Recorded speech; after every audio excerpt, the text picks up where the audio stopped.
Jæja, Systa, Sigríður Björnsdóttir, dýralæknir, sæl. Sæl. Heyrðu, við erum hérna að fara að hlýða á fyrirlestur áverka á keppnishrossum. Og örugglega margir búin að kynna sér efnið fyrirfram. Hversu alvarlegt þetta? Já, þetta náttúrulega alvarlegt og í raun ekki ásættanlegt. En það eru þarna inn á milli býsna alvarlegir skaðar sem við verðum að leggja alla áherslu á að fyrirbyggja. Síðan líka vægari skaðar og það auðvitað það sem algengast. Og vonandi verður okkur komist við fyrir þá að mestu leyti líka, en ég legg alla áherslu á að við fyrirbyggjum alvarlega skaða og þá fyrst og fremst áverka sem á kjálkabeini. Já, og þín tilfinning þegar þú varst að skoða hrossin í sumar og í fyrra, fannst þér eins og þetta kæmi knöpum og óvart, særindin? Já, sérstaklega í fyrra, en líka núna.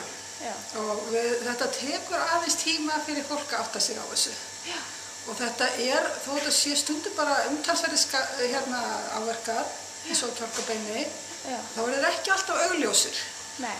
Og þetta aðeins að koma ávart, en ég reyndar eitt sem kannski aðalatriði varðandi þá áverka, að þeir voru ekki margir í byrjun, en tíðni þeirra jókst þegar leið á mótið.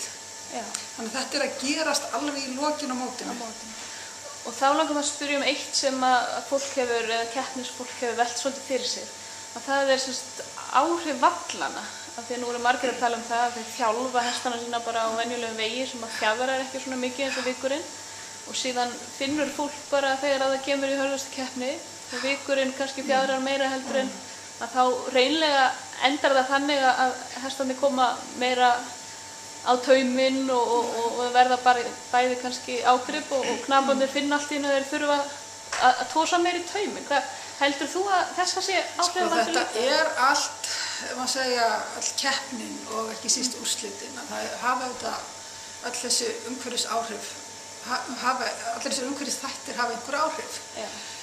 Keppnin sem slík hún óhestvæn, við erum að horfast í augu við það. Þetta það að í úrslitum séu margir hestar inn á vellinum og þeir þurfa að vera algjörlega stjórn, samt eru kappreiðar nánast í gangi.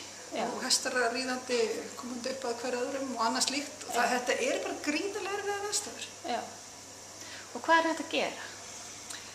Það margt hægt að gera og það má segja að það sem við leggjum áherslu á að við reynum að átta okkur á svolítið heildarmyndina og hvort við getum þróað keppnisgreinarnar og keppnisreglurnar smám saman til lengri tíma.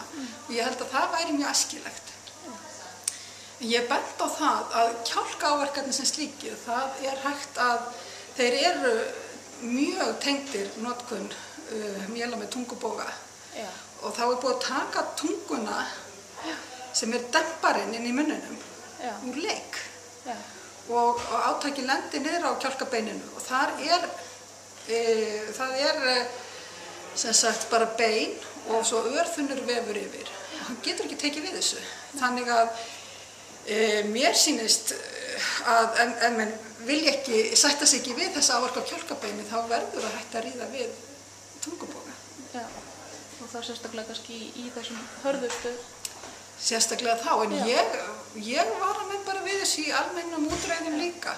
Og ég spyr af hverju þurfa að setja þrýstingin á þennan viðkomandi stað. Já, það greinilega gerir það allavega. Nú komnar haldbærar sannanir fyrir því að þetta særir. Já, það mikil hætta á særindum. Já, og séu bara örstuft af því ég veit að þú ert að fara að flytja fyrirlestur, þannig ég ætla ekki að tefja þig of lengi. Það varðandi grein sem kom bara núna í vikunni varðandi tannröskun. Nú hef ég heyrt svona bæði í öðrum dýralæknum og ekki síður bara knöpum sem hafa verið í þessu fjöldamörg ár og þeir finna það að hestar hafa verið með gatt og þeir hafa verið raspaðir og þeir hafa batnað. Hvernig útskýrir þetta svona fyrir þeim að tannröskun skuli vera slæm? Ég vil bara byrja því að taka fram að einhverjar svona stórar yfirlýsingar ekki frá mér komnar. Nei, ok.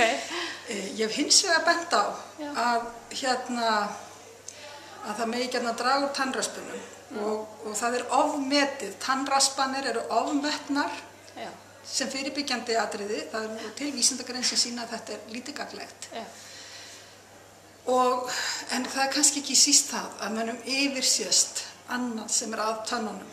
Já. Og það þarf að leggja aðeins meira í þær greiningar því það eru, og ég er búin að sjá hesta sem hafa verið með ýmis einkenni tannpínu. Og þetta þurfa menn að fá meiri hjálp við og það gæti gerst samhliða að við myndum draga aðeins úr tannröspunum. Ég held að það væri... Tannburstun og flúor eins og hjá okkur? Nei, þetta allt annað sem í gangi og það í eðli sínu flókinfræði og það verður ekki útskýrt að fá einu mínútum. Ég vil benda á að það að reiða sér til rúms nýr skóli í tannlækningum sem byggður á vísindum og líffræðinni og þetta ekki bara, menn geta bara ekki látið vaða á tennurnar, þannig ég vara við því. Já, þannig að þú ert í raun að segja að það ekki að fara á allt húsið, heldur skoða þá hesta sem að skoða tönn fyrir tönn. Já. Ekki einu sinni bara á allan hestin, heldur tönn fyrir tönn. Já. Og ef það liggur fyrir einhver sjúkdómsgreining á hverju tönn, þá á að reyna að meðhöndla það samkvæmt bestri þekkingu. Já. Þegar nú ætla ég ekki að tefja þig lengur. Ég ætla að leyfa þér að fara og hitta mannskapinn hérna frammi. Já. Takk hérlega fyrir þetta.